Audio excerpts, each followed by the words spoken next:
Боловсролын салбарт тулгамдж байгаа цаг үеийн асуудлуудыг бас хүндэж ярилцахаар боловсролын сайд хан төмөртэй бид уулзаад байна танд. Өнөөдрийн мэндийг хүргье. За өдрийн мэндийг хүргье. Тэгэхээр боловсролын дөнгөж сайд болсны дараахан та бүхэн уулзаж бас ярилцж ийсэн. За тэр үеийг бол их сайн санаж байгаа учраас тэндээс бас яриагаа үргэлжлүүлээд ярих хан зүйтэй болов гэж бодож байна л да. Тухайн үед бол яригдж байгаа та бүхэнд нэг зүйлийг маш тодорхой ярьсан. Тэр нь Кембрижийн стандарт гэдэг ямарваа нэгэн олон улсын тийм стандарт гэхээс илүү бид нар Монгол боловсролын ийм стандартыг бол бид нар өөрсдөө нутагшуулж бий болгож хэрэгжүүлэх чухал юм аа гэж та ярьж байсан. Энэ ажил маань хэр зэрэг ямар хвцтай явж байна гэдгээс яриага эхлэх үү. Тэгэхээр агуулгын стандартууд бол эцэлдэгтэй гарч байна. Бид бол 14 оны сүүл гэхэд бол агуулгынхаа стандартыг бол баталчихна. Арга зүй технологи бол стандарт болгож нэмж гаргахаар байгаа.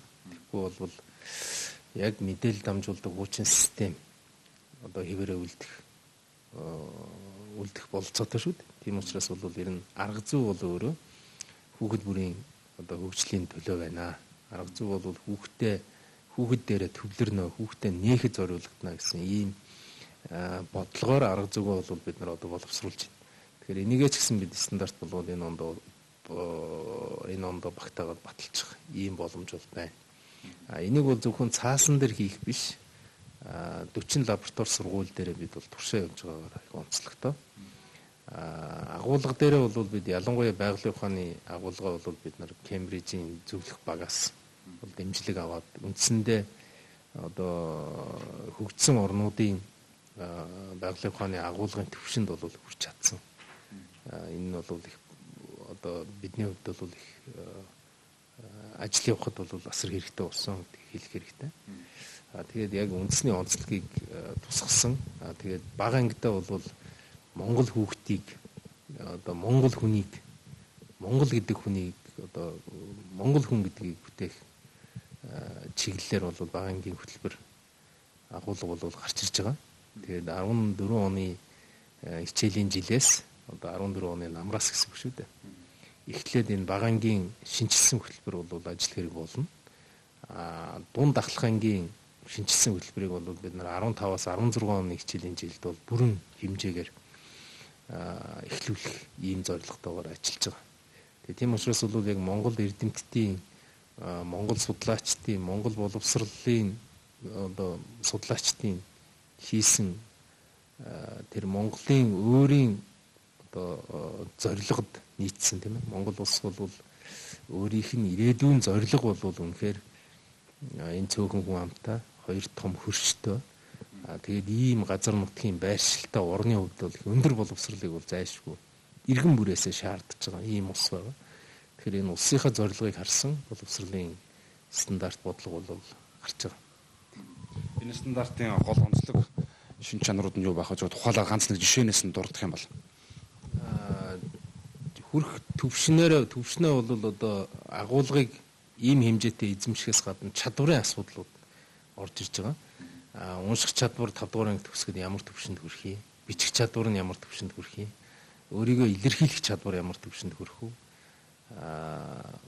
Гэх мэтлэн тухайн сурагчийн тухайн агуулгыг эзэмшснээр тухайн сургалтанд сууснаар очих тэр чадварууд бол маш тодорхой гарч ирнэ. Энэ нь бол урд өмнө байсан зөвхөн агуулгын хэмжээнд хийгдсэн стандартаас бол их өөр. Хөтөлбөрийн шинжилгээний хувьд бол хөтөлбөр илүү уян хатан болно. Цөм хөтөлбөр гарна. Цөм хөтөлбөр нь бол сургууль дээр очихороо баяжигддаг. Нэггээр хэлбэл сургууль өөрөө гол бодлого тодорхойлогчдын нэг болж өөрчлөгдөж байгаагаар их онцлогтой. Тэгээд сургууль өөрөө бодлого сургалтынхаа хөтөлбөрийг гаргахын хажуугаар сургуулийн багш нарт тэр эрхүүд бол шилжиж байгаа гэдгээр их онцлогтой. Жишээлбэл хуучин бол хөтөлбөрийг бид эндээ зохиогоод нэг 9 сарын 1-ний эхний цаг нэг хичээл байна, дараагийн цагийн хичээл байна гэдэг өмнө битээр ярилцчихсан байна. Одоо бол тэр бодлогыг би энд зохиох биш 10 жилийнхаа сургууль дээр бага сургууль дээр тухайн хүмүүс цөм хөтөлбөртөө одоо нийцүүлээд өөрснөө бол зохиож болно. Нэгүр хэлбэл илүү сонгох, илүү боломжийг тухайн орон нутгийнхаа хөгжил, орон нутгийн нөхцөл байдал, тухайн хүүхдүүдийн мэдлэг, хүүхдүүдийн 6 настангуудынхаа мэдээлэл дээр ямар хүүхдүүд цугларч байна вэ гэдэг дээрээ суурлаад аль талаас нь орж эхлэх вэ гэдгээ бол сургууль өөрөө сонгох боломжууд бол бүрдэж байгаа. Нэгүр хэлбэл илүү тийм чадваруудын тухай ойлголтууд одоо энэ дээр орж ирж байгаа юм байна. Монгол хэлний чадваруудыг ялангуяа их хэлний чадваруудыг бол их төлхөө оруулж ирэх юм байна гэж ойлгох хэрэгтэй. Дээр нь бол сургуулиуд руу эрх мэдэл шилжиж очиж байгаа гэдгийг бол бас ойлгох хэрэгтэй. Мөн багш нарт эрх мэдэл очиж байгаа гэдгийг ойлгох хэрэгтэй. Дээр нь арга зүй технологи бол хүүхэд дээрээ төвлөрөхөөр стандартууд батлагдах юм байна гэж ойлгох хэрэгтэй. Ер нь бол бид хүүхэд нэг бүрийн хөгжлийн араас явсан ийм л бодлогыг л одоо туршаад амжилттай хэрэгжүүлж байна. Тийм учраас энийгээ бид бол эцэслэж одоо төрийн бичих баримт болгож тэрийгээ бүх сургуулиуд руу тэр соёлоо түгэх ажил бол энэ 14 15 оны суур ажлууд байх нэ.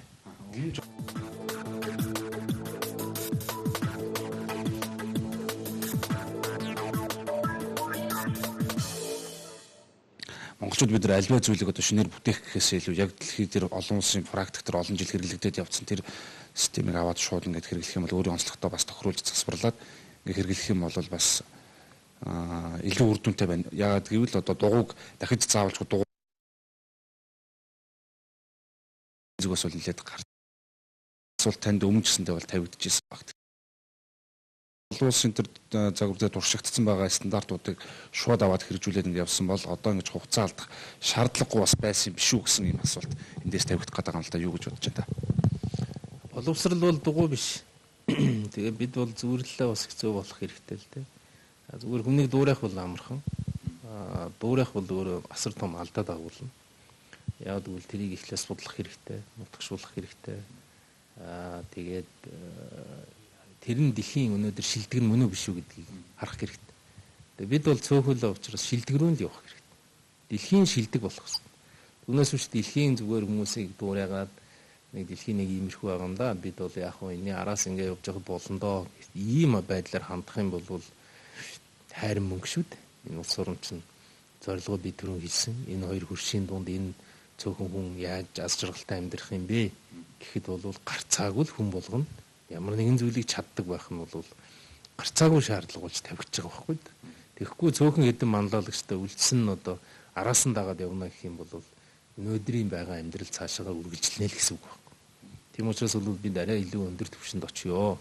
Арай илүү сайн ард түмтэй болёо гэдэг зорилго энэ засгийн газар их хурл төрн тавьж байгаа юм бол энийгээ шууд утгаараа хэрэгжүүлэх хэрэгтэй. Энийг шууд утгаар хэрэгжүүлэхэд бол бид одоо жишээлбэл шууд Кембриж гэдэг одоо стандартыг бүгдийг нь одоо дуурайгаа явна гэдээ ингээ зарлаа явахад бол зүрх юм бол асар их гарна л да. Кембриж дээр одоо Монголын түүх байхгүй. Монголын уран зохиол байхгүй. Монгол хэлний хичээл байхгүй. Энэ асуудлуудаа яах вэ? Энийг бол бид нар ялгаа байхгүй л яг дэлхийн хамгийн шилдэг нь жишээлбэл Кембриж гэж хэн нотолсон юм.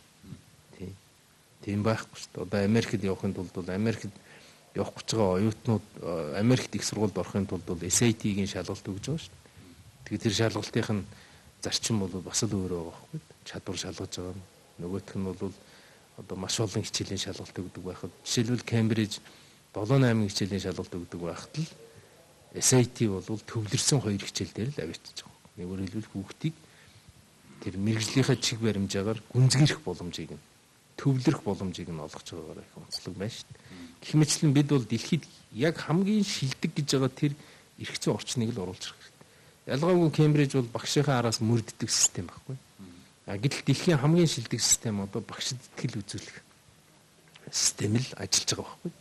Тэгэхээр бид бол Кембрижийн зөвлөгөө өгж байгаа эрдэмтдээ ямар тохиролцоонд хүрсэн бэ гэхээр та нар дэлхийн хамгийн шилдэг судалгааныхаа ажлыг үр дүн үзүүлж байгаа судалгааны ажлаа бидэнд одоо санал болгож туслаарай. Практик дээр туршигдсан. Практик дээр туршигдсан. Тэгтээ хамгийн одоо шилдэг технологиудаа бид бол нэгтгэж гарганаа. Нэгүр хэл. Зүгээр түүнээс биш одоо яг өнөөдөр ингээд 10 жилийн өмнөх ч юм уу 10 жил ийм байгаа байдал ийм байна гэдээ ингээд хуучин бидэнд одоо шахах юм бол бид тэгээ хуучнараа л үлдэн шүү дээ. Тийм учраас бол би бол энэ олон улсын зөвлөх үйлчилгээг бол сайн гэж байгаа. Сайн. Энэ олон улсын зөвлөх үйлчилгээг бид шүүсийн сайн шахах хэрэгтэй. Хамгийн шилдэгэн л авъя. Дээр нь манайхан өөрснөө бас хүн байж тийм чинь. Боловсрол судлаачид байна да. Энэ хүмүүс дэлхийн шилдэг гэж байгаа болгоныг судалж байгаа. Тэгээ хамгийн сайн дээрээ төвлөрч байгаа. Ер нь бол шинжлэх ухааны одоо бид хүүхдүүдэд сургуульд явууллаа, мэрэгжил эзэмшүүллээ гэдэг бол шинжлэх ухааны маш тодорхой мэдлэгтэй болгохыг л хүсэж байгаа шүү дээ эцсийн үр дүн. Тэгээд юмыг чаддаг болгохыг хүсэж байгаа тийм ээ. Гэтэл яг тэр мэдлэг гэдэг чинь Кембрижийн өөр, Америкийн өөр, Сингапурын өөр ч гэдэг юм, Японы өөр биш шүү дээ. Энэ бол нэг л зүйл. Энэ дээр байгаа тий аргачлал дээрээ л хөгжөөд байгаа байхгүй да.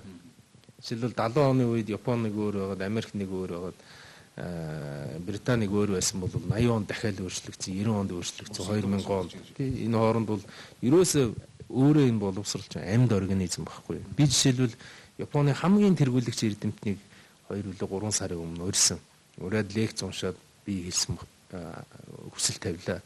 Та хамгийн сүүлд гаргаж ирсэн хамгийн сайн арга зүгээ надад нэг өгөөтгөч гэсэн. Тэгээ над руу харж ирсэн. За яна тэр чин одоо шинжлэж байгаа шүү дээ яах вэ гэж. Юу хэлж ийнэ гэхээр тэр багш бол ажиллаж явах явцдаа л цоо шин санаа. Ажиллаж явах явцдаа шин технологи үйлдвэрлэдэг. Энд чинь өөрөө одоо гар утасны хэлбэр загвар ингээл байнга шинжлэгдэж шүү дээ. Тэрэн шиг л боловсрал судлаачдын хувьд бол дандаа шин онолуудыг ингээд дэвшүүлээ явж идэг. Өөрөө эн чинь хөгжлийн процесс байхгүй. Тэгэхээр бид бол ямар нэгэн хуучин зүйлийг одоо юу гэдэг хин нэгнээс авчлаа одоо ингэ болчлоо гэдэг зүйл бол хизээч байхгүй. Энэ бол надаас шалтгаалдаг ч юм уу энэ ямар нэг хин нэгэн сайдаас шалтгааллах зүйл биш. Энэ Монголын боловсролын систем өөрөө хөгжиж идэг тийм амьд организм л байх ёстой. Тэр амьдрал бол хамгийн одоо чухал нь хаана байна вэ гэхээр анги дотор л. Би жишээ нь энд хичнээн сайхан цаас гаргалаа гэд хичнээн сайхан стандарт хүнээс авлаач гэдэг юм батллаа гэд анги руу орж ган төмөр хичээл заахгүй ч. Тэгэхээр тэр амьдрал анги дотор байгаа амьдралыг сайжруулах дээр суурилсан шинжлэлийн бодлого хийж байгаа гэдгийг л ойлгох хэрэгтэй. Ер нь бол Кембрижийн зөвлөх багийн үйлчилгээг бол бид одоо юу гэдэг хамгийн чанартай шүү гэдэг шаардлага тавиад зөвлөх үйлчилгээг бол авч байгаа шүү дээ. Энийг бол зогсооцсон, гаргацсан гэж ингэж яриад байгаа юм бол. Зүгээр бид Кембрижийн ус болно гэж ярихгүй. Анхнаасаа гэрэн дээр тийм байхгүй. Гэрэн дээр байхгүй. Яг тэгвэл яг Кембрижийг авна гэх юм бол яг тэдний байгалийн хөтөлбөрийг авна гэсэн үг. Харамсалтай нь манад өөрийн онцлогтой юмнууд асар их байна. Тийм учраас эдгээр ч тэр тухайн шалгалтын дээрээ л байгалийн ухааныхаа шалгалтын дээрээ л стамбад арж ийн үхээс биш. Ерөнхийдөө тэр хүүхдэд бол одоо юу гэдэг манай системээр төгссөн юм шүү гэдэг зүйл байхгүй шүү. Монголын ямар ч хүүхэд жишээлбэл Кембрижийн стандартын ч юм уу SAT-гийн стандартын тэр шалгалтыг өгөх бас эрхтэй. Англи хэл дээр өгдөгөөр л онцлогтой. Тэр өмнө уулзж хахад бас нэг асуудлыг хөндөд бол орхисон. Тэгээд энэ асуудлыг бас тодруулж ажил хэрэг нь ямар төвшөнд байна вэ гэдэг асуухыг хүсэж байна. Тэгэвхээр урд хуршил одоо жишээ нь хөгжлийн бодлогын загвараа өөрчилж байгаа тухайга хөрш орнуудаа танилцуулж байгаа юм. Тэрэн дээр нэг зүйлийг сонирхож асуухад бид нэр хөгжлийн одоо амьдралын түвшинд дорой байгаа улсуудаа шууд бэлэн одоо хөнгөлтэй зээлүүд юм жижиг дунд үйлдвэрлэл гэдэг зүйлүүдээр дэмжихээс илүүтэйгээр тэр хүмүүсийн боловсролд нь хөрөнгө оруулъя гэдэг ийм бодлогыг баримталж ажилдгаа гэж ярьж байлаа. Тэгэхээр манайх ч гэсэн бас энэ талын бодлого юмуд бол бас байгаа болов уу гэж бодож байна. Энэ дээр та юу хэлэх вэ?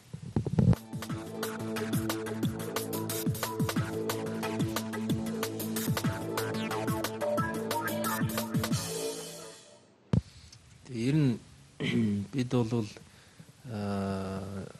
төрийн одоо стратеги гэж нэг бол дарга яриад байгаа тийм ээ. Хөгжлийн стратегт бол магадгүй энэ хөгжлийн стратеги батлагдахтаа бол боловсрал дээр суурилах болов уу гэж миний хувьд харж байгаа. Яг тэгвэл боловсрал дээрээ бид урагшаа алхна гэдэг бол гэр бүл ас жаргалтай болох. Тэр хороо хорин сайхан бол тухайн сум сайхан бол нэгүр хэлбэл үнэхээр бид хөгжилтөө орон болъё л гэж байгаа бол суурьа бид бол хүний хөгжил гэдэг дээрээ л тавих хэрэгтэй. Тэгээд хүний хөгжил дээр суурьа тавиад дараагийн алхмаа харахад бол ерөөсөө шинжлэх ухаан байна. Тийм учраас бидний зорилго бол олон улсын эрдэмтдтэй хамтарсан судалгааг л хөгжүүлэх хэрэгтэй. бид бол дараагийн Нобелийн шагналтыг гаргана гэсэн ийм л амбицтай л хөтлөх хэрэгтэй. Энэний төлөө бол төр засаг үнэхээр хуваарлтаа хийж чаддаг. Тэр нь улс орны стратеги байдаг. Хуваарлт гэдэг нь хөрөнгөний хуваарлтыг би ярьж байна л. Харамлахгүйгээр хийж чаддаг. Жишээлбэл малчны хот руу одоо дэд бүтц тавьж штт тийм ээ. Баг руу дэд бүтц тавьж штт. Яг тэрэн шиг Монгол судлаачдын дэд бүтцийг одоо тавих хэрэгтэй. Монгол судлаачид Монголын эрдэмтэд ажиллаж чаддаг тэр орчныг бүрдүүлэх хэрэгтэй.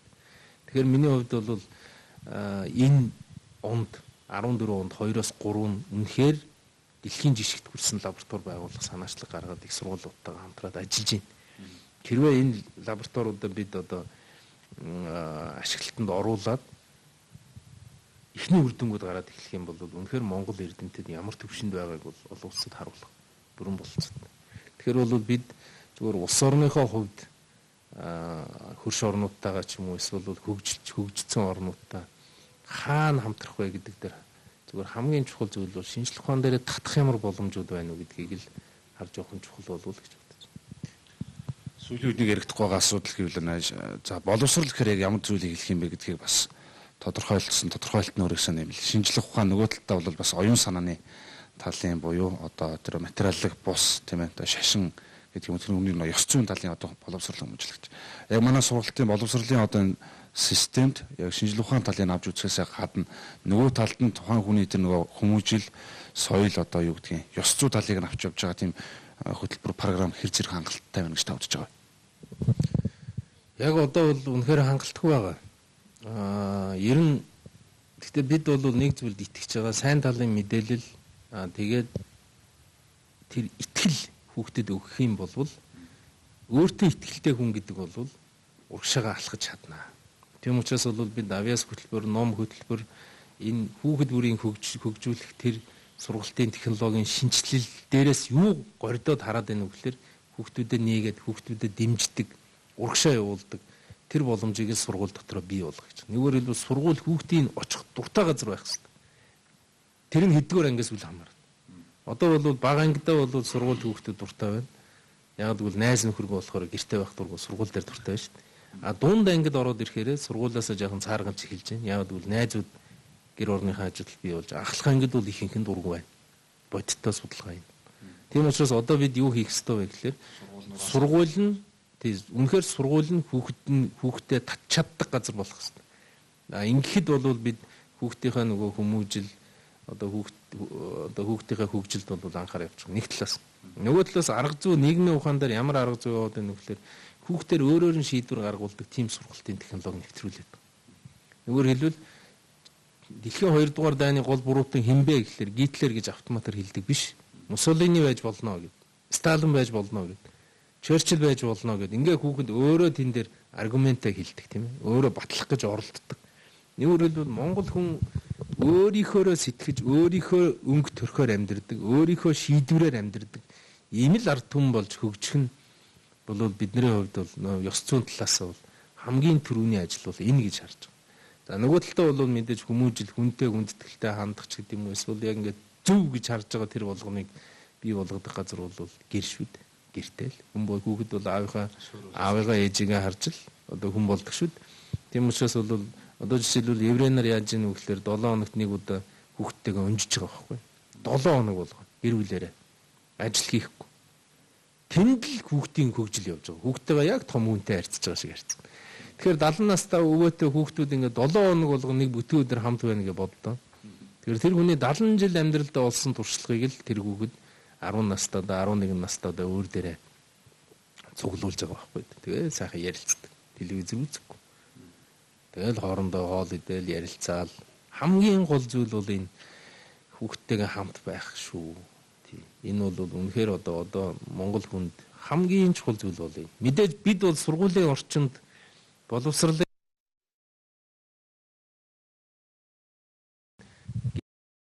аав ээж нь юм ярьдаг уу, ойлголцдог уу, эсвэл одоо хүүхдээ загнадаг, эсвэл зоддог тийм ээ. Ийм орчинд байхад бол бид нөгөө өөрийн чи яриад байгаа тэр хүмүүжил ёс суртахуу гэдэг зүйл дээр бол маш хүнд байдалтай болно л доо. Энэ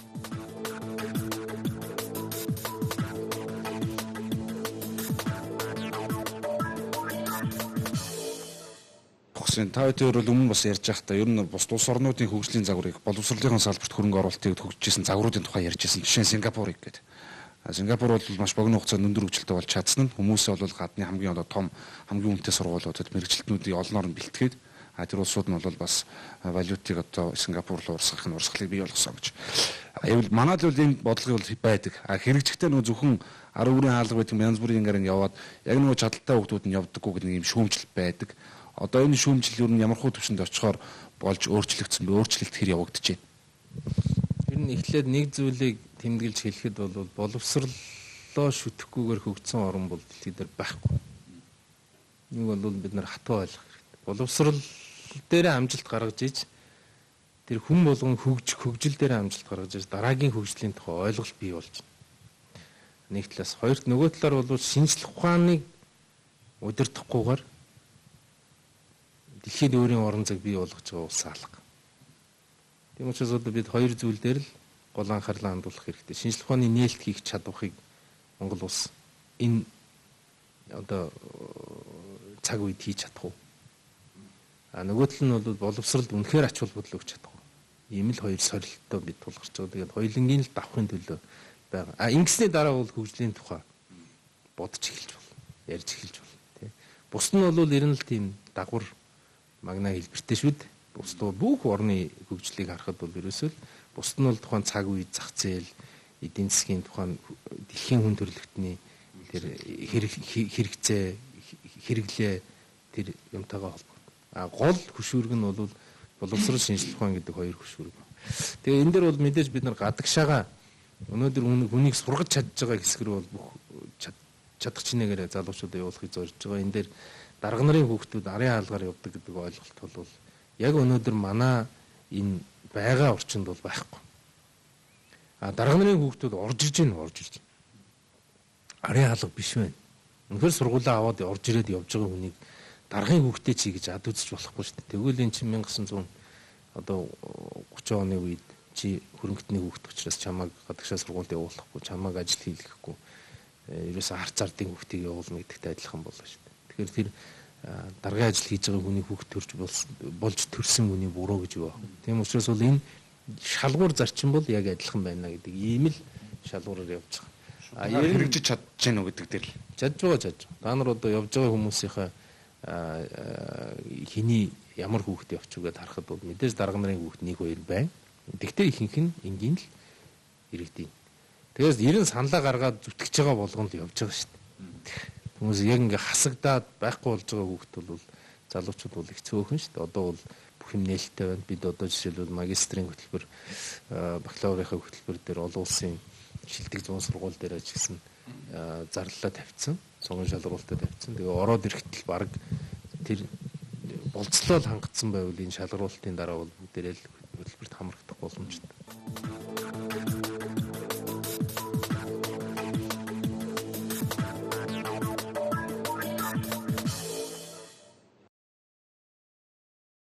Өстэй. Хизэнээс гэж мөрөө. Би 5 настайгаас мөрөөсөн. Аль сургуулийнх? 59. Эдгээр анги. 6. Хичээлдээ ягаа яваагүй. Өнөөдөр орохгүй. Завралтанд бэлтэж гин үү? Бэлтэж. За хизээвэ. Шиний 8-нд надантай гэдэг хүмүүс яриад лээ. Шиний 10-нд одоо бооцоо нь болно. Тэгээ тэрэнд уралцгаах гал хүмүүс одоо мөрөө уйцгаагаал ах шиг шүү дээ. Чи өөрөө ундаг уу? Ундаг. Тэг ундаг байсан. Одоо туслах. Тэг одоо туслах. Сургууль сурч гин үү? Үгүй сургууль сурахгүй байх. Одоо хэдэн настай вэ? Одоо 15 таа.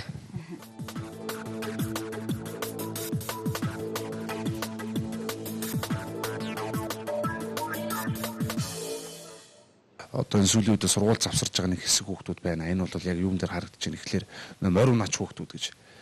Энэ хамгийн тод жишээ нь бол одоо манай дөнгөж одоо урталтайгаа үлжид хороол гэж байж байна л та. Тэгээ энэ дээр яг ингээд тодорхой сургууль завсарч байгаа тодорхой тооны хүүхдүүд бас байна. Бусад үгүй жишээнүүдийг сумаар нутгуудыг аваад үзвэл байгаа л байх л та. Бид нарт яг харагдаад байгаа нэг байгаа. Энэ асуудал дээр та боловсролын сайдын хувьд одоо юу гэж бодож байна? Ер нь морь унахаас болоод хүүхд сургууль завсардаж болох уу? Болохгүй. Ер нь бол сургуулийг завсардуулахгүй байлгах нь бол бидний туйлын зорилго. Тийм учраас бол ямар нэгэн байдлаар үлзэд хорооллын хүүхдүүдийн сургалтын одоо юу гэдэг тэр зохицуулалтыг бол зөв болгох хэрэгтэй. Жишээлбэл одоо амралтынхын хугацааг жишээлбэл 6 сарын 20 хүргэдэг ч юм уу тийм. Тэр болгоныг л хийх одоо удирдлага нь бол юу шүү дээ. Сургуулийн захирал шүү дээ. Боловсролын газрууд. Тэгэхээр бид бол тэдэнд л боломж өгч байгаа. Та нар уян хатан ажиллаарай.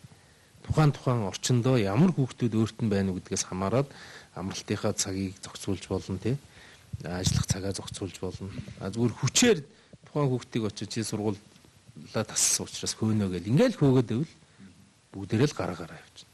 Тийм учраас яавал энэ нөхрийг боловсралтай болгох вэ гэдэг дээр сургуулийн захирал үнэхээр анхаарах. Жишээлбэл за үнэхээр одоо яалтчгүй уралдаантай бол нэг өдөр тасалчлаа. Тэгвэл хизээ нөхөж хичээлийн орох. Тэгээ үлжид хорооныхан бол бөөнөөр яваал ирээл ингэж байгаа хүүхдүүд. Тэгэхээр тэр нь таарсан уян хатан хичээлийн хуваарийн зохицуулалт сургалтын бодлого хэрэгтэй байхгүй. Ер нь тэгээд заавал нэг айхтар жишигт баригдалгүйгээр л ажиллаж хөдөлмөрлөдөг болох хэрэгтэй. Одоо бидэнд тулгамж байгаа хамгийн том асуудал уучлаарай би богинохоо хариулж чадахгүй.